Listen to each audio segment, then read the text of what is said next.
সবার চোখের সামনে যা হয় না তার মানে এই নয় যে তা হয় না। আসসালামু আলাইকুম, কেমন আছেন আপনারা? আশা করি ভালো আছেন। যেখানেই থাকুন সুখে থাকুন।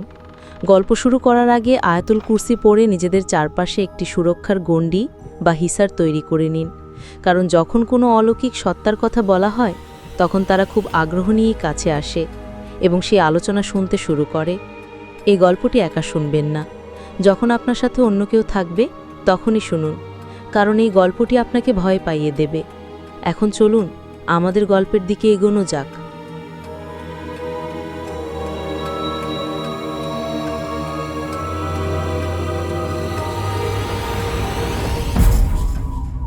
কেমন আছেন? আশা করি আপনি ভালো আছেন। আমি যখন প্রথমবার মুম্বাই গিয়েছিলাম, আমার সাথে আমার 2 বন্ধু ছিল। আমরা 3 জনই কাজের সন্ধানে মুম্বাই গিয়েছিলাম।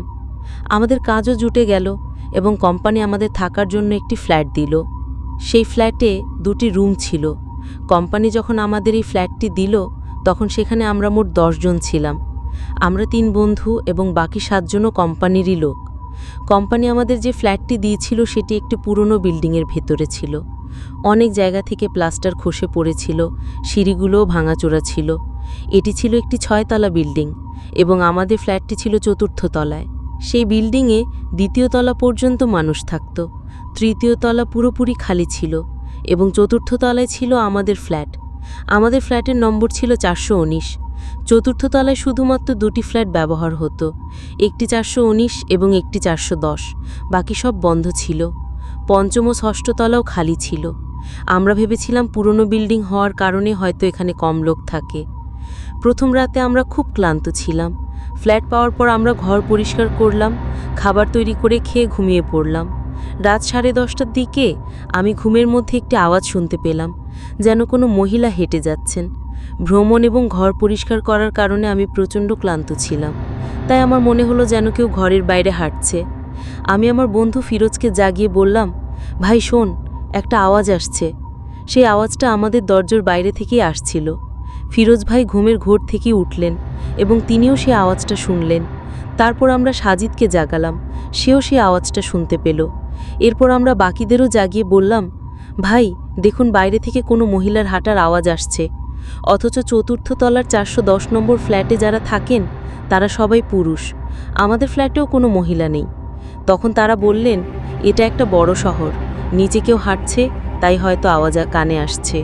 পুরো বিল্ডিংয়ে কত লোক থাকে কে জানে, হয়তো কারো শরীর খারাপ তাই হাঁটাহাঁটি করছে। তুমি চিন্তা করো না, ঘুমিয়ে পড়ো, সকালে কাজে যেতে হবে তো। আমরা তাদের কথা মেনে নিয়ে বিষয়টাকে উপেক্ষা করে ঘুমানোর চেষ্টা করলাম। কিন্তু আদনান ভাই, বিশ্বাস করুন, সে আওয়াজটা প্রায় 1 ঘন্টা ধরে আসতে থাকলো। এরপর আমি ঘুমিয়ে পড়লাম। সকালে আমরা নাস্তা করে কাজের জন্য বেরিয়ে গেলাম। সন্ধে যখন আমরা ফ্ল্যাটে ফিরে এলাম তখন ঘরের অবস্থা দেখে আমরা মুহূর্তের জন্য হতবাক হয়ে গেলাম। আমরা তো ঘর ভালোভাবে বন্ধ করে গিয়েছিলাম। আমরা 10 জনই একসাথে কাজে যেতাম, কিন্তু ফিরে এসে দরজা খুলতেই দেখলাম আমাদের সবার কাপড়ের ব্যাগ এদিক ওদিক ছড়ানো ছিটানো। আমাদের কাপড়, খাবার দাবার, জিনিসপত্র সব লণ্ডভণ্ড হয়ে আছে, যেন কেউ ঘরের ভেতরে ঢুকে কিছু খুঁজছিল এবং তাড়াহুড়োয় সব কিছু এলোমেলো করে ফেলে গেছে। প্রথমে আমরা ভাবলাম হয়তো কোনো বিড়াল ঘরে ঢুকেই কাণ্ড করেছে, কিন্তু আমাদের ঘরের একমাত্র জানালাটা ভেতর থেকে বন্ধ ছিল, আর 4র্থ তলায় এমন কোনো জায়গা নেই যেখান থেকে বিড়াল বাইরে থেকে উঠে এসে ঘরে ঢুকতে পারে। আমাদের ফোরম্যান বললেন, বাদ দাও, কোনো বিড়ালই হয়তো ঢুকেছিল। কিন্তু আমার মন মানছিল না, কারণ ওখানে বিড়াল আসার কোনো সম্ভাবনাই ছিল না। যাই হোক, আমরা আবার ঘর পরিষ্কার করলাম, জিনিসপত্র গোছালাম। সেই রাতে প্রায় 1:30টার দিকে আমি রান্নাঘরের কাছে একটি ছায়া দেখতে পেলাম। তখন আমি আমার প্রেমিকার সাথে ফোনে কথা বলছিলাম। আমার, ফিরোজ এবং সাজিদের 3 জনেরই প্রেমিকা ছিল এবং আমরা 3 জনই কথা বলছিলাম। হঠাৎ ফোনে কথা বলতে বলতে আমার নজর রান্নাঘরের দিকে গেল এবং মনে হলো যেন সেখানে কোনো মহিলা দাঁড়িয়ে আছে। রান্নাঘরের দিকে অন্ধকার থাকায় আমি তার মুখ দেখতে পারলাম না। মনে হচ্ছিল সে যেন কনের পোশাকে দাঁড়িয়ে আছে, তার হাতে লাল চুড়ি, মাথায় ওড়না।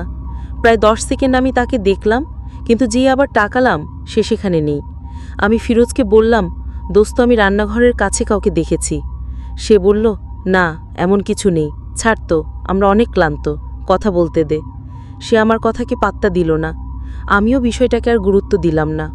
এরপর যখন সেই রাতে আমরা ঘুমোতে গেলাম, তখন মনে হলো যেন কেউ আমার বুকের উপর চেপে বসে আছে আর আমি নিঃশ্বাস নিতে পারছি না। আমার দম বন্ধ হয়ে আসছিল। এরপর ফিরোজ ভাই ঘুমের মধ্যে আমার হাত ধরলেন। যে অনুভূতিটা আমার হচ্ছিল, বাকিরাও সেটাই অনুভব করছিল, যেন কেউ আমাদের বুকের উপর পা দিয়ে দাঁড়িয়ে আছে আর আমরা শ্বাস নিতে পারছিলাম না। তারপর আদনান ভাই যা ঘটল তা হলো, ফিরোজ ভাই যখন আমার হাত ধরলেন, আমার চোখ খুলে গেল। দেখলাম সবাই নিজের বুকে হাত দিয়ে বসে আছে, যেন প্রত্যেকেই একই জিনিস অনুভব করেছে। আমার চোখ খোলা ছিল, আমি এদিক ওদিক দেখছিলাম, কিন্তু আমার শরীর নাড়াতে পারছিলাম না। কিছুক্ষণ পর আমি একটা লম্বা শ্বাস নিলাম, নিজের নাম ধরে ডাকলেই আমার শরীরে একটু নড়াচড়া হলো। এরপর আমি ফিরোজকে জাগালাম। সে বলল, আমার মনে হলো যেন কেউ আমার বুকের উপর দাঁড়িয়েছিল আর আমি শ্বাস নিতে পারছিলাম না।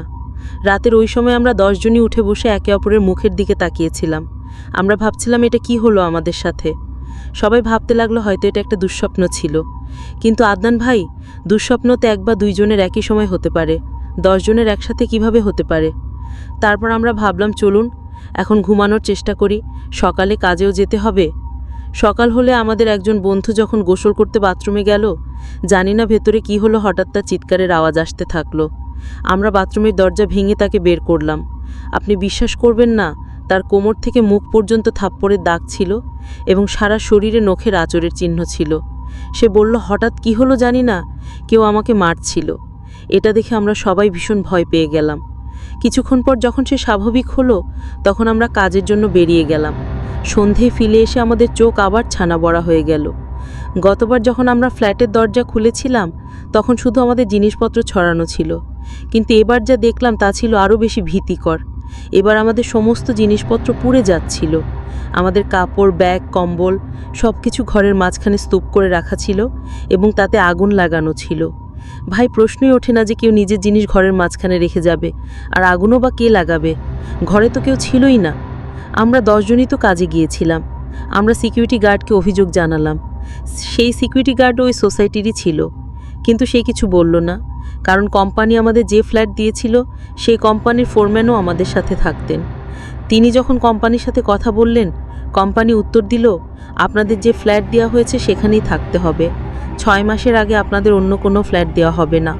কোম্পানির নিয়ম ছিল যে ফ্ল্যাট একবার দেওয়া হয় সেটি 6 মাসের আগে পরিবর্তন করা যাবে না, কারণ তারা 6 মাসের অগ্রিম ভাড়া দিয়ে রাখে। এরপর আমরা আল্লাহর নাম নিয়ে যে সব সূরা মনে আসছিল সেগুলো পড়ে কোনো মতে সে রাতটা কাটালাম। পরে 2-3 দিন কিছুই হলো না, কিন্তু তৃতীয় দিন আমাদের ফোরম্যান তার স্ত্রীর সাথে ফোনে কথা বলছিলেন। রাত 12টার দিকে তাদের মধ্যে ঝগড়া হচ্ছিল।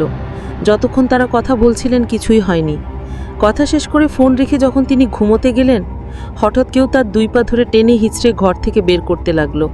আমরা নিজের চোখে দেখলাম কেউ তাকে খুব বাজেভাবে টেনে নিয়ে যাচ্ছে, কিন্তু সেই সত্তা অদৃশ্য ছিল। তাকে সজোরে ফ্ল্যাটের দরজার সাথে আছাড় মারা হলো। তার মুখে কেটে গেল, নখ থেকে রক্ত বের হতে লাগলো। তিনি বললেন, কেউ একজন আমাকে টেনে নিয়ে যাচ্ছিল। তিনি একজন মহিলাকে দেখেছিলেন যে তার পা ধরে টেনেছিল।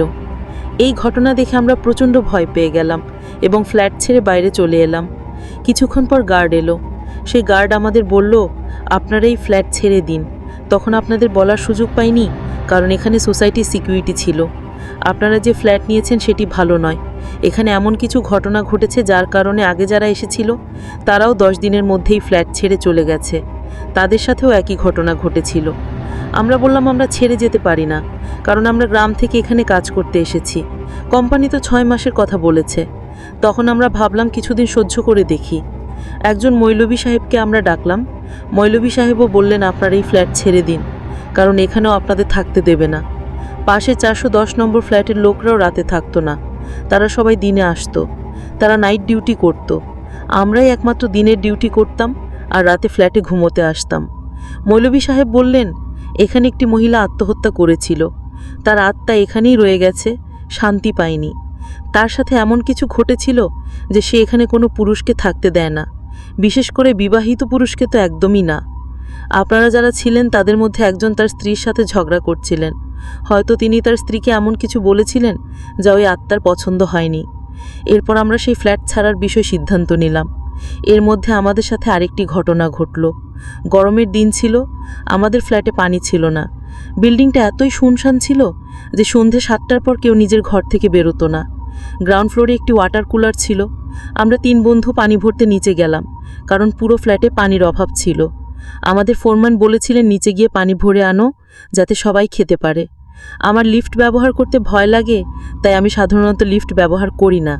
আমি 4তলা সিঁড়ি বেয়েই ওঠানামা করি, কারণ যখনই লিফট চালু হয় আমার বুক ধড়ফড় করতে থাকে। তাই আমি বন্ধুদের বললাম আমি লিফটে যাব না, আমার ভয় করে। তারা বলল কিছু হবে না, আমরা তো সাথে আছি। আমি বললাম না, আমি যাব না। আপনারা জানেন পুরনো দিনে সেই লোহার জালির দরজাওয়ালা লিফট থাকে, যেগুলোর 2টো পাল্লা টেনে বন্ধ করতে হয়। যখন লিফট নিচে নামছিল, আদনান ভাই আমরাও সিঁড়ি দিয়ে নামছিলাম। তারা আমাকে বেশি জোর করেনি। ভাই, যখন আমরা 3য় তলায় নামলাম, তখন 4র্থ তলার লিফটটাও 3য় তলায় নেমে এসে খুলে গেল। আমরা অতটা মনোযোগ দেইনি, ভেবেছিলাম কেউ হয়তো নামবে। যখন আমরা 2য় তলায় পৌঁছালাম, লিফটটাও 2য় তলায় নেমে এলো। তারপর 1ম তলায় এবং গ্রাউন্ড ফ্লোরও একইভাবে নেমে এলো। আমি খেয়াল করিনি যে লিফটটা আমাদের সাথেই নিচে নামছে, কিন্তু সাজিদ ব্যাপারটা লক্ষ্য করেছিল। আমাদের 3 জনের কাছে 5 লিটারের ক্যান ছিল। আমার নাম শানু এবং আমি করাচি থেকে এসেছি। আমি আপনাকে একটি গল্প শোনাতে চাই, যা আমার ফুফু এবং ফুফার সাথে ঘটেছিল। আমার 3 জন ফুফু আছেন। তাদের মধ্যে প্রথম জনের নাম জুহি, দ্বিতীয় জনের নাম রুমি এবং তৃতীয় জনের নাম রোজি। আমার বড় ফুফুর বিয়ের 12 বছর হয়ে গেছে। শুরুতে তাদের শ্বশুরবাড়িতে সব কিছু ঠিকঠাক চলছিল এবং সবাই মিলেমিশে থাকত। কিন্তু কিছুদিন পর আমার ফুফার বড় ভাই এবং তার স্ত্রী বললেন আমাদের বাড়ির ভাগাভাগি করতে হবে। তখন আমার ফুফা বললেন, ঠিক আছে, আপনি যেভাবে বলবেন সেভাবেই হবে। এরপর বাড়ির ভাগাভাগি করা হলো, কিন্তু আমার ফুফার ভাইয়ের স্ত্রী তাতেও সন্তুষ্ট হলো না। ভাগাভাগির পরেও সে আমার ফুফুর বাড়ির কিছু অংশ দাবি করতে লাগলো। আমার ফুফা বললেন, এখন কোথা থেকে অংশ দেব? এই নিয়ে তাদের মধ্যে ঝগড়া শুরু হলো। ঝগড়ার কিছুদিন পর আমার ফুফুর বড় মেয়ে নূর সাবার পেটে ব্যথা শুরু হলো এবং সে সবসময় খিটখিটে হয়ে থাকতো। সে শুধু একটি কথাই বলতো, আমি আমার বড় ভাই আজমকে মেরে ফেলব। চিকিৎসার জন্য নূর সাবাকে আমাদের এখানে আনা হলো। যখন সে বাড়িতে এলো তখন সে পুরোপুরি ঠিক ছিল। সেই সময় বাড়িতে আজম ছিল না। যখন আজম বাড়িতে এলো এবং তার বোনের সাথে দেখা করতে গেল, তখন নূর সাবা আজমকে দেখেই তার গলা টিপে ধরল এবং তাকে মেরে ফেলার চেষ্টা করতে লাগলো। আজম চিৎকার করতে শুরু করলে তার আওয়াজ শুনে আমরা সবাই সেখানে ছুটে গেলাম। দেখলাম নূর সাবা আজমের গলা চেপে ধরেছে। আমরা দ্রুত নূর সাবাকে সরিয়ে দিলাম এবং তাকে পানি দিলাম, যার পর সে জ্ঞান হারালো। এরপর মহল্লার মৌলবী সাহেবকে ডাকা হলো। তিনি বললেন নূর সাবার ওপর কিছু আসর আছে, কিন্তু সেই শয়তানি শক্তি পুরোপুরি ভর করতে পারেনি। আমার বাবা একজন বুজুর্গ ব্যক্তিকে চেনেন, যিনি দিল্লিতে থাকেন। তাকে ডাকা হলো এবং তিনি কিছু তাবিজ দিলেন, যার পর নূর সাবা ঠিক হয়ে বাড়ি চলে গেল। প্রায় 1 মাস পরে আমার ফুফা, যিনি দিল্লিতে থাকতেন, তার স্বাস্থ্য খারাপ হয়ে গেল। তিনি যখন বাড়িতে আসলেন তখন সবাই ভাবল তিনি অসুস্থ। তার চিকিৎসা করানো হলো। প্রায় 2 মাস চিকিৎসা চলল, কিন্তু অবস্থার কোনো উন্নতি হলো না। আমার দাদি বললেন, এখানে চলে এসো, কোনো ভালো ডাক্তার দেখিয়ে চিকিৎসা করাবো, তাহলে ঠিক হয়ে যাবে। ফুফা, ফুফু এবং তাদের সব সন্তানেরা সবাই বুজুর্গ ব্যক্তির নির্দেশিত দরগাহে গেলেন, যেখানে তাদের চিকিৎসা করা হলো, কিন্তু সেখানেও কোনো উন্নতি হলো না। 1 সপ্তাহ সেখানে থাকার পর একদিন ফুফা হঠাৎ উঠে বসে বললেন, আমার কি হয়েছে? চলো এখান থেকে, আমি পুরোপুরি ঠিক আছি। সবাই ভাবল তিনি সত্যিই ঠিক হয়ে গেছেন, তাই তারা ফিরে আসতে লাগলো। সেই রাতেই তারা ট্রেনে করে ফিরছিলেন। পথে তারা কথা বলছিলেন, খাবার খাচ্ছিলেন এবং ঘুমাচ্ছিলেন। এক স্টেশনে যখন ট্রেন থামল, তখন অনেক যাত্রী ট্রেনে উঠছিল। হঠাৎ একজন মহিলা তাদের কাছে এসে ফুফুকে ধরে টেনে তুলে বলল, এখান থেকে ওঠো। ফুফু বললেন, পাগল নাকি? দেখছেন না রুগী আছে। কিন্তু সেই মহিলা কিছু না বলেই চলে গেল। সেই সময় ওই মহিলা ফুফুকে এমনভাবে টেনে তুলেছিল যে তিনি সেখানেই মৃত্যুবরণ করেন। পুরো ট্রেনের পরিবেশ ভারী হয়ে উঠল। চারপাশে শোকের ছায়া নেমে এলো। তখন ফুফু আমাদের ফোন করে জানালেন যে তোমাদের ফুফা আর নেই। রাত 2:30টায় তাদের নিয়ে আসার জন্য লোক পাঠানো হলো। পরের দিন তাদের দাফন করা হলো। এই ঘটনার বিষয়ে যখন বুজুর্গ ব্যক্তির সাথে কথা বলা হলো, তিনি বললেন আমার ফুফার ভাই এবং তার স্ত্রী মিলেই জাদু করিয়েছিল, যা তার জীবন কেড়ে নিয়েছে। সেই রাতেই আমার তৃতীয় ফুপু, যার নাম রোজি, তিনি একটি স্বপ্ন দেখলেন। তখন তার 4 মাসের একটি ছেলে ছিল। তিনি স্বপ্নে দেখলেন তিনি তার ছেলের জন্য দুধ আনতে রান্নাঘরে যাচ্ছেন, কিন্তু রান্নাঘরের দরজায় তিনি একটা কালো ছায়া দেখতে পেলেন। যখন তিনি ভালো করে খেয়াল করলেন, তখন দেখলেন সেটি আমার মৃত ফুফা। তার চুল লম্বা, বড় বড় দাঁত, লম্বা নখ এবং চোখগুলো রক্তবর্ণ। তিনি আমার ফুফুকে দেখে তার দিকে এগিয়ে আসতে লাগলেন এবং নিজের 2 হাতে তার মুখটাকে খামচে নষ্ট করে দিতে লাগলেন। তখন ফুফুর চোখ খুলে গেল। পরের দিন নুরসাবা আবার চুপচাপ বসেছিল। হঠাৎ সে তার মায়ের দিকে ঘুরে তাকালো। আমরা সবাই সেখানে উপস্থিত ছিলাম। সে তার মাকে ভয়ঙ্কর দৃষ্টিতে দেখছিল। তার মা বলছিলেন, নুরসাবা, কি হয়েছে, কিছু বলো। কিন্তু সে কিছুই বলছিল না। যখন তার ওপর আয়াতুল কুরসি পড়া হলো, তখন সে জ্ঞান হারালো। এরপর 1 মাস ধরে তারও আধ্যাত্মিক চিকিৎসা চলতে থাকলো। তারপর সে সেরে উঠল। শান্তা আপু, এটাই আমার ঘটনা। জানি এটি অনেক দীর্ঘ হয়ে গেছে, কিন্তু এটি একটি সত্য ঘটনা। ধন্যবাদ। আপনি আপনার গল্প আমাদের সাথে শেয়ার করেছেন। আশা করি আজকের গল্পটি আপনাদের পছন্দ হয়েছে। যদি গল্পটি পছন্দ হয়ে থাকে, তাহলে ভিডিওটি লাইক করতে ভুলবেন না। আর যদি আপনি আমার চ্যানেলে নতুন হন, তাহলে চ্যানেলটি সাবস্ক্রাইব করে রাখুন। বেল আইকনটি প্রেস করে অল নোটিফিকেশন অন করে দিন, যাতে আপনি আমার হরর স্টোরিজ পরিবারের অংশ হয়ে যান এবং আমার গল্পের নোটিফিকেশনগুলো আপনাদের কাছে পৌঁছে যায়। নিজের খুব যত্ন নেবেন, দোয়াতে আমাকে মনে রাখবেন। তাহলে অনুমতি নিচ্ছি, অন্য একটি আকর্ষণীয় গল্পে দেখা হবে। আল্লাহ হাফেজ।